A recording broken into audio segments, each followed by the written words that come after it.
Wellington টেস্টের তৃতীয় দিন শেষে 3 উইকেটে 292 রান তুলেছে নিউজিল্যান্ড, এখনো পিছিয়ে আছে 303 রানে। এর আগে 8 উইকেটে 595 রান তুলে ইনিংস ঘোষণা করে টাইগার কাপ্তান মুশফিকুর রহিম। নিউজিল্যান্ড থেকে দেব চৌধুরীর রিপোর্ট। 600 রানের বিপক্ষে যেভাবে ব্যাট করতে হয় ঠিক সেই পজিটিভ ব্যাটিংটাই করেছে নিউজিল্যান্ড। ওভার প্রতি রান তুলেছে প্রায় 4-এর মতো। তবে নিউজিল্যান্ডের ব্যাটসম্যানদের সুবিধা দিয়েছে উইকেট, যেখান থেকে বাংলাদেশের বোলাররা বলতে গেলে প্রায় কোনো রকম সুবিধাই পাননি। কেমন ছিল বাংলাদেশের বোলিং ডে জানতে চেষ্টা করব কামরুল ইসলাম রাব্বির কাছ থেকে। ওয়েদারটা আসলে বেশি ঠান্ডা ছিল, আজকের শেষের দিকে খুবই কষ্ট হচ্ছিল যে অনেক বেশি ঠান্ডা, শরীর গরম হচ্ছে না, মাঠের ভিতর ফিল্ডিং করতে অনেক ঠান্ডা, অনেক বাতাস, সম্পূর্ণ এরকম ওয়েদারে আমরা খুব কম ম্যাচ খেলেছি আর কি, দেশে খুব কম। তো তারপরও আল্লাহর রহমতে আমরা যখন বল হাতে পাই, এর আগে 2 ওভার আগে আমাদেরকে ক্যাপ্টেন বলে যে তুমি বোলিং করবা বা এরকমের কিছু, তো তখন আমরা মোটামুটি একটা প্রিপারেশন নেই, ওয়ার্ম আপ শুরু হয়। উইকেটে আমরা 600 রান করেছি, তার মানে উইকেটটা আসলে ওই রকমের না যে আমি চাইলে উইকেট বের করতে পারবো বোলিং করে। পেস বলাররা বলেন, স্পিনাররা বলেন, তার মানে আমরা ধৈর্য ধরে ভালো জায়গায় বল করতে হবে, অবশ্যই ভুল করবে এবং আমরাও ভালো একটা ডেলিভারি কিছু একটা হবে আর কি। প্ল্যান হচ্ছে গিয়ে যে যত তাড়াতাড়ি ওদের করা যায় আর কি, অল আউট করা যায়। যত দ্রুত সম্ভব নিউজিল্যান্ডকে অল আউট করে লিড নিতে চায় বাংলাদেশ, সেজন্য চতুর্থ দিনের প্রথম সেশনটা খুব গুরুত্বপূর্ণ। সকালের দিকে উইকেট থেকে কিছুটা হলেও সুবিধা পাবেন বোলাররা, সেটা কাজে লাগিয়ে 2 সেট ব্যাটসম্যানকে যদি চটজলদি ফিরিয়ে দেওয়া যায়, তাহলে আবারও ওয়েলিংটন টেস্টের ড্রাইভিং সেটে ফিরে আসবে টিম বাংলাদেশ। বেসিন রিজার্ভ থেকে দেব চৌধুরী, 71, ওয়েলিংটন, নিউজিল্যান্ড। মাফ করবেন, প্রায় যন্ত্রের ভুলের কারণে কিছুটা উল্টাপাল্টা হয়ে যায়। দেখছিলাম কামরুল ইসলাম রাব্বির আজকের দিনের টোটাল ব্রিফিংটা। তবে এখন আমরা দেখে নিচ্ছি আজকের দিনের দেব চৌধুরীর ম্যাচ রিপোর্ট।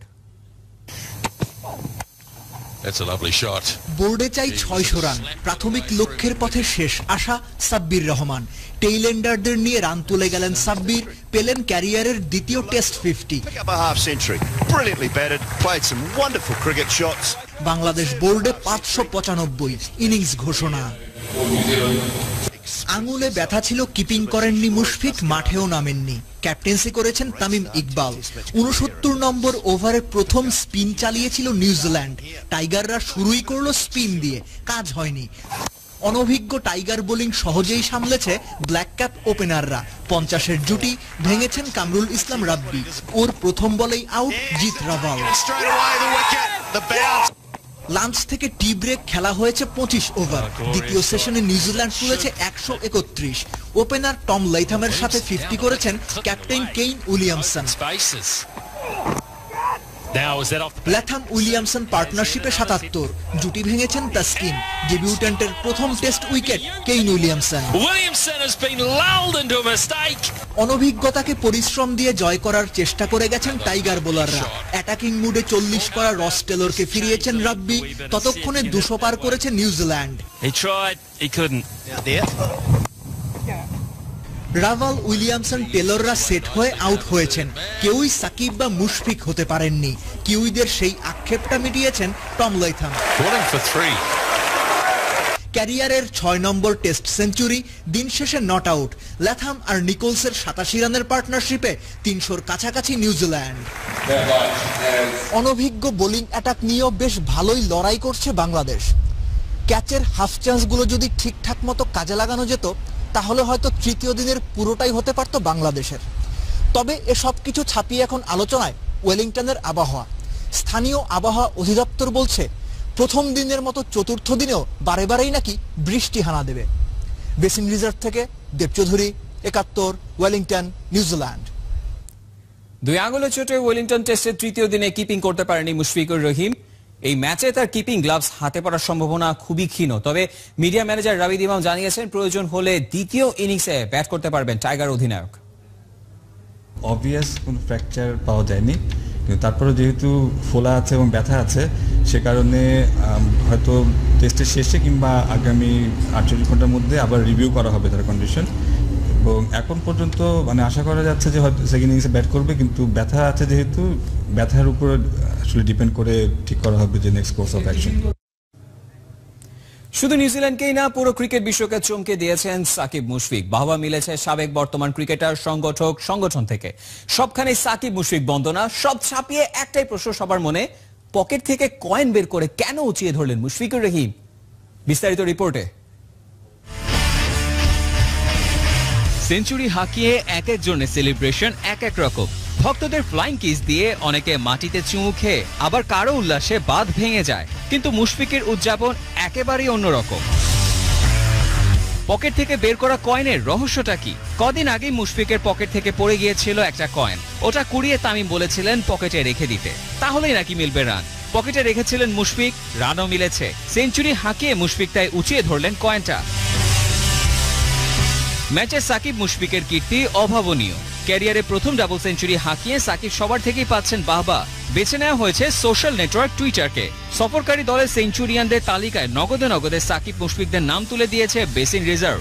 সাকিবকে বিস্ময়কর আখ্যা দিয়ে অভিনন্দন জানিয়েছে আইসিসি। ভুলে যায়নি সাকিবের দল কলকাতা নাইট রাইডার্স। ওদের খুদে বার্তা জুড়ে ছিল সাকিব মুশফিক। সাকিব বন্দনায় ছিলেন ক্রীড়া বিশেষজ্ঞ হর্ষ ভোগলে, সাবেক ক্রিকেটার ও বর্তমান কমেন্টেটর রাসেল আর্নল্ড, সাবেক বিসিবি সভাপতি সাবের হোসেন চৌধুরীও। এমনকি নিউজিল্যান্ড ক্রিকেটের অফিসিয়াল পেজও তুলে ধরেছে সাকিবের কীর্তির কথা। মুহূর্তগুলো সোনালী ফ্রেমে বাঁধিয়ে ঘরের দেয়ালে টাঙিয়ে রাখার মতোই ওয়েলিংটনে টাইগারদের সামনে, যেখানে কুর্নিশ ক্রিকেট বিশ্বের। তরিকুল ইসলাম নাহিন, ৭১।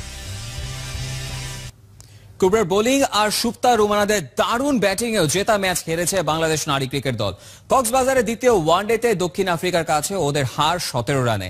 আগে ব্যাট করে বাংলাদেশকে ২২৪ রানের টার্গেট দিয়েছে আফ্রিকার মেয়েরা, জবাবে ২০৬ রানেই শেষ হয়েছে টাইগার্সদের ইনিংস। কক্সবাজার থেকে সাইফুল রূপকের রিপোর্ট। ম্যাচ বদলাচ্ছে, ক্যাচ ধরায় বাংলার নারীদের দুর্বলতা কাটছেই না। পিঙ্কিদের ক্যাচ মিসের মহড়ায় টস ওপেনারের ১১৫ রান।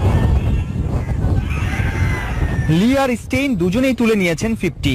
একাদশটা স্মরণীয়তা ওদের করতে পারেনি আর কেউই। Bowling A line length spot on. এদিন গ্রাউন্ড ফিল্ডিং এও যেন নতুন বাংলাদেশ। সাথে যোগ হয়েছে খাদিজাতুল কুবরার ক্যারিয়ার সেরা বোলিং ফিগার। ওর ৪ উইকেটের কল্যাণে ২২৩ রানেই দক্ষিণ আফ্রিকা প্যাকেট। টার্গেট দেখে জয়ের স্বপ্ন দেখছিলেন শেখ কামাল আন্তর্জাতিক স্টেডিয়ামের শ৫ দর্শক। আশায় গুড়ে বালি, শুরুতেই সানজিদা আর পিঙ্কি ফিরেছেন বাড়ি। তবে ক্রিজে আশা ছাড়েননি ওপেনার সুপ্তা। অধিনায়ক রুমানাকে নিয়ে প্রতিরোধ গড়েছেন, ৮-৪-এ তুলে নিয়েছেন নিজের অর্ধশতক। একই কীর্তি করতে রুমানার খরচা ৮১ বল। ২ সেট ব্যাটসম্যান গড়লেন ওয়ানডেতে বাংলাদেশের হাইয়েস্ট পার্টনারশিপ। শেষ ১০ ওভারে স্বাগতিকদের প্রয়োজন ৬৮ রান, তবে দলকে জেতাতে পারলেন কই। শেষ মুহূর্তে এক একজনের বোকামি বাংলাকে আফসোসে পুড়িয়েছে। শেষ ১০ ওভারে ৩৬ রান তুলতেই হারিয়েছে ৬ উইকেট। ১৭ রানে জিতে সিরিজে ২-০-তে এগিয়ে গেছে আফ্রিকানরা। আমরা দুটো রিক্সে দুইজন সেট ব্যাটসম্যান আউট হয়ে গেছে, এটা ওদের টার্নিং পয়েন্ট চলে গেছে। ৭০ রানে ঝলমলে ইনিংস খেলে ম্যাচ সেরা লিজেল লি। নিয়মিত খেলা অনেক বড় দলই টার্গেটে নেমে শেষ ১০ ওভারে চাপ নিতে ব্যর্থ হয়। আর বাংলাদেশ তো বছরে ওয়ানডে ম্যাচই খেলে হাতে গোনা কটা। হেড কোচ বলছেন, এমন পরিস্থিতিতে খেলোয়াড়দের কাছ থেকে বেশি প্রত্যাশা করলে ওয়ানডে সিরিজ বানাতে হবে বছরে আরো বেশি করে। সাইফুল রূপক, ৭১, শেখ কামাল আন্তর্জাতিক ক্রিকেট স্টেডিয়াম, কক্সবাজার। দর্শক, কক্সবাজার আছেন আমাদের সহকর্মী সাইফুল রূপক, তিনি সরাসরি যোগ দেবেন আমাদের সাথে। রূপক, প্রথম ম্যাচে আমরা তো বুঝতে পেরেছি টস জিতে বাংলাদেশের বোলিং না ব্যাটিং একটা কনফিউশনের কারণে বাংলাদেশ ম্যাচটা হেরেছিল। ওটা অনেক বড় একটা কারণ ছিল। তবে আজকের ম্যাচের হারার মেইন কারণটা কি? আজকের ম্যাচে আসলে হারার মেইন কারণটা বলতে গেলে আসলে নিয়মিত এরকম সিচুয়েশনে আসলে বাংলাদেশের প্লেয়াররা কখনোই পড়েনি। যেমন ওয়ানডে ক্রিকেটটা আসলে বছরে ২-১টা ম্যাচই খেলে। আমি আমার রিপোর্টে বলেছিলাম আসলে হাবিবুল বাশার ছেলেদের নির্বাচক এই ম্যাচ দেখতে কক্সবাজারে এসেছেন এবং তিনি তার সাথে কথা বলার সময় তিনি বলছিলেন যে আসলে এরকম সিচুয়েশনে মেয়েরা অভিজ্ঞতা মেয়েদের এরকম সিচুয়েশনে নাই বলে আসলে শেষ ১০ ওভারে যে চাপ নিয়ে বা স্ট্রাইক রোটেট করে খেলতে হবে, ওভার প্রতি একটা ৪ হলে এবং ২-১টা সিঙ্গেল হলেই কিন্তু ম্যাচটা বেরিয়ে যেত। কিন্তু মেয়েদের সেই বাউন্ডারি মারার টেন্ডেন্সি এবং স্ট্রাইক রোটেট করে না খেলার যে অক্ষমতা, সেটাতে আসলে ম্যাচটা হেরে বসেছে। এর মধ্যে আবার প্রথম দিকে যে আসলে ক্যাচ মিস, এখনো আসলে সেই ফিল্ডিংটা সেভাবে হয়নি। আছে বোলিং ব্যাটিং খুব সাবলীল খেলেছে মেয়েরা, কিন্তু ফিল্ডিং এ সেভাবে আসলে ক্যাচ মিস করাতে আসলে অনেকগুলো রান সেভাবে হয়ে গিয়েছে এবং শেষ দিকে লাস্ট উইকেটে সাউথ আফ্রিকা প্রায় 20 থেকে 22 রানের একটা পার্টনারশিপ করেছিল। বলা যায় এই ওভারঅল সবকিছু মিলিয়ে পুরো ফিটনেসের যে ঘাটতিগুলো সব পুরোভাবে চাপিয়ে ধরতে পারছে না সাউথ আফ্রিকাকে। কিছু কিছু ল্যাকিংস এর কারণেই আসলে অভিজ্ঞ দল সাউথ আফ্রিকা আসলে ম্যাচটা বের করে নিচ্ছে। নাহিন। রূপক, আপনাকে অসংখ্য ধন্যবাদ। আপনি সেখানে থাকুন, খবর সংগ্রহ করতে থাকুন।